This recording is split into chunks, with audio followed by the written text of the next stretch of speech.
नमस्कार दोस्तों, आज मैं आपको ऐसी लड़की की कहानी सुनाने जा रहा हूँ जिसका कौमार्य भंग न होने से परेशान है। वीडियो को पूरा देखिएगा। चैनल को लाइक, शेयर, कमेंट, सब्सक्राइब जरूर करिएगा। धन्यवाद। हमने आनन फानन में एक दूसरे के कपड़े उतारे और तभी जब मुझे याद आई अपनी भग्न योनि, मैं यकीन कर चुकी थी कि मेरे पास एक भग्न योनि थी। और क्या वजह हो सकती थी कि जब मैंने 10 सालों की अवधि में अपने 1-2 बार बॉयफ्रेंड और 1-2 बार गैरों के साथ जो मेरे बॉयफ्रेंड नहीं थे सेक्स किया, तो उनमें से सिर्फ 3 मर्तबा ही संभव हो पाया। एक बार एक बॉयफ्रेंड के साथ, 2 दफ़ा गैरों के साथ और दूसरों के साथ तो कभी नहीं। और मैंने कुल मिलाकर 2 बार कौमानुवाद हासिल किया और गहराई तक जाने वाले संभोग से नहीं। मैं बहुत ढेर सारा सेक्स और काफ़ी कौमानुवाद हासिल करना चाहती थी, लेकिन मेरी योनि ने मुझे सहयोग नहीं दिया। मैं दूसरी अन्य महिलाओं के साथ उनके वात्सनात्मक अपनी तुलना करती रही। कैसे हर दूसरा कोई आसानी से सेक्स करने के काबिल दिखता है। मेरे साथ क्या गड़बड़ थी, क्या गलत था मेरे साथ। मैंने पूरी तरह अपनी भग्न योनि से कोई आशा रखना बंद कर दिया था। हाँ, मैं मानती हूँ कि ये पढ़ने सुनने में बड़ा बेवकूफ़ सा लग रहा है। मैंने तो बहुत यौन संबंधी अनुभवी थी और ना ही यौन संबंधी आज़ाद। आजकल के कूल नौजवानों की भाषा में कहूँ तो मुझे इस रास्ते पर बहुत दूर जाना था। यह जागृत होने के लिए मुद्दे पर आते हुए मैं ऑनलाइन एक लड़के से मिली। हमने व्हाट्सएप पर 2 हफ्तों बात की। अपने बॉयफ्रेंड से संबंध तोड़ने के बाद मैं सही में कुछ रोमानी संबंध नहीं ढूंढ रही थी। वो मेरी इस बात को मान गया। हम रूबरू मिले और यह महसूस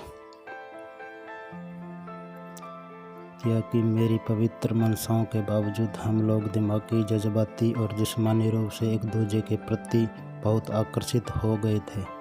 2 दिनों के बाद जब हम दूसरी बार मिले, मैं उसके फ्लैट पर गई, जहां हमने रंगरलियां मनाते हुए एक लाजवाब टीवी शो देखा और खाने को कुछ ऑर्डर किया। खाने के बाद घर जाने के लिए मुझे ट्रेन पकड़नी थी, पर मैंने सोचा कि मैं एक एपिसोड और देख कर जाऊंगी। जब तक मैं वहाँ थी, उसने बिल्कुल कोई भी हरकत नहीं की, यहाँ तक कि हम लोग अलग सोफे पर बैठे थे। क्या मेरा अनुमान कि हमारे बीच वासनात्मक तनाव था गलत था? क्या यह सही में एक निष्काम डेट थी? बावजूद हमारे व्हाट्सएप पर एक दूसरे से इजहार करने के हम एक दूसरे से आकर्षित थे। मैं जानना चाहती थी। मैं ये भी चाहती थी कि चुंबन जल्दी हो जाए ताकि इस डेटिंग की रस्म में एक आरामदायक मुकाम आए। अगर इसे हम डेट कह भी सकते हैं, तो मैं अमूमन पहले कदम नहीं बढ़ाती, क्योंकि मुझे हमेशा यह शक है कि शायद सब कुछ दोस्ती सा है, निष्काम। पर वो भी कोई पहल नहीं कर रहा था, तो फिर कुछ करना ज़रूरी हो गया। खाने के बाद हम आखिरकार एक ही सोफे पर बैठ गए और उस लाजवाब शो को फिर से देखने लगे। उसने तब मुझसे पूछा कि क्या तुम मुझको आलिंगनबद्ध करना चाहती हो? मैंने कहा हाँ। तो हम दोनों ने किया। शायद फिर भी ये दोस्ती सा ही है। मैंने सोचा दोस्त आपस में आलिंगनबद्ध हो सकते हैं, मैं मानती हूँ।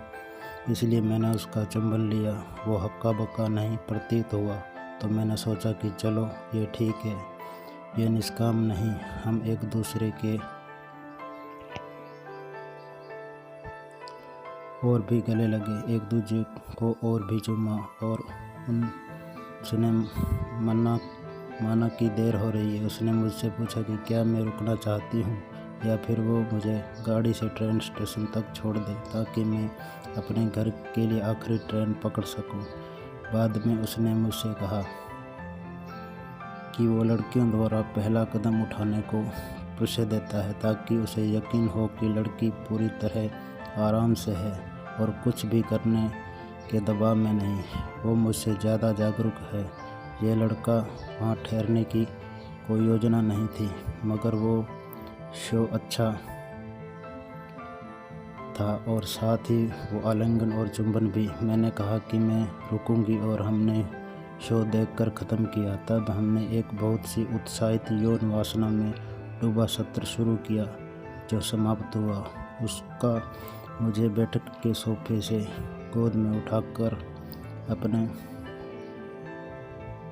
शयन कक्ष तक ले जाने पर वो कुछ ऐसा बेतुका फिल्मी सा महसूस हुआ कि मैं खुद को खिलखिलाकर हंसने से नहीं रोक पाई।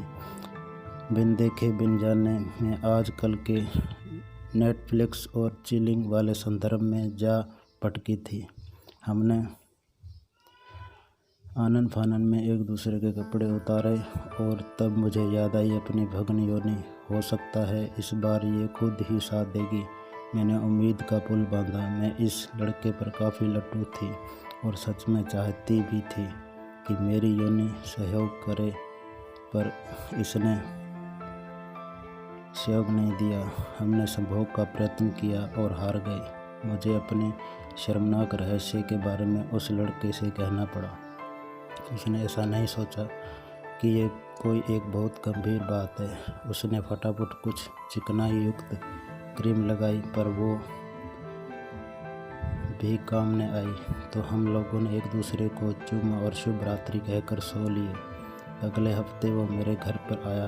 वहाँ कोई क्रीम नहीं लगी, पर कुछ बेदन सा हुआ और मैं बहुत उत्तेजित हो गई। इसमें पूरी तरह से कामयाबी नहीं मिली, पर वो एक शुरुआत थी।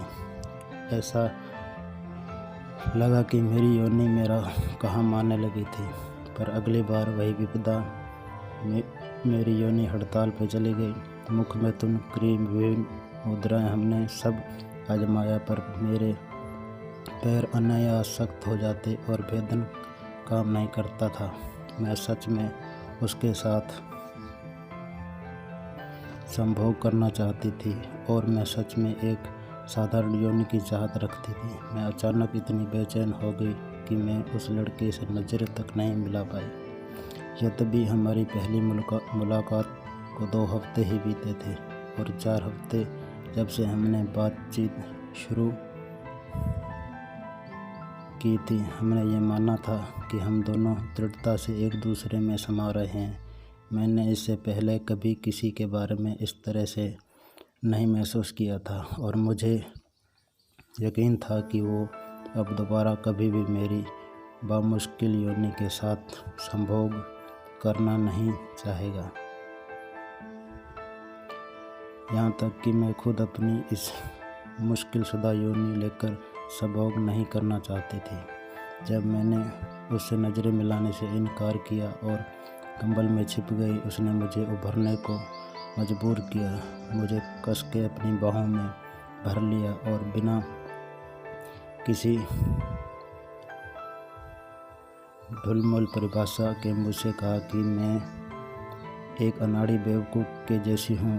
वो अभी भी कोई एक बड़ी बात नहीं है। हमने सेक्स करना अभी सिर्फ शुरू किया है और हमारे आगे अभी एक लंबा समय है कोशिश करके इसे सही करने का। मुझे घबरा जाने ज़रूरत नहीं है। वो इसे एक समस्या की तरह नहीं देखता था और वो यकीनन इंतज़ार और कोशिश जारी रखने की चाहत रखता था। और क्या, मैं जब मेहरबानी करके खुद को छिपाना बंद करूंगी और बेचैन होकर सोने नहीं जाऊंगी, क्योंकि वो मुझे इस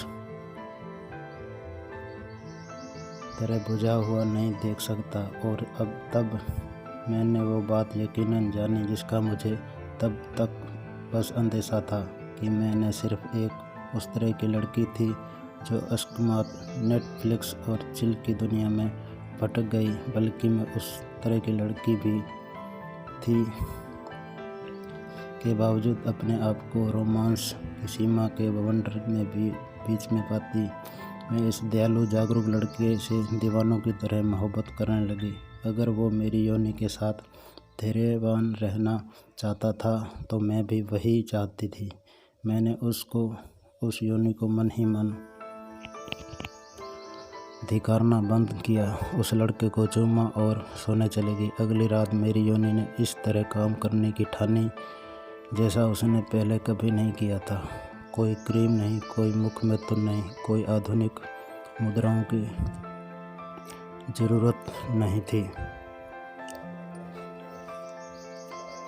मैं इतनी हतप्रस्त और हर्षित थी कि मैं अपने आप को खिलखिलाने से रोक नहीं पाई। हमारे बाकायदा कामयाब वक्त के दौरान न आखिर में ज़ोर से आनंदित होकर चिल्लाने से रोक पाई और अपने चेहरे पे छाई बेवकूफ़ी भरी बनावटी मुस्कुराहट को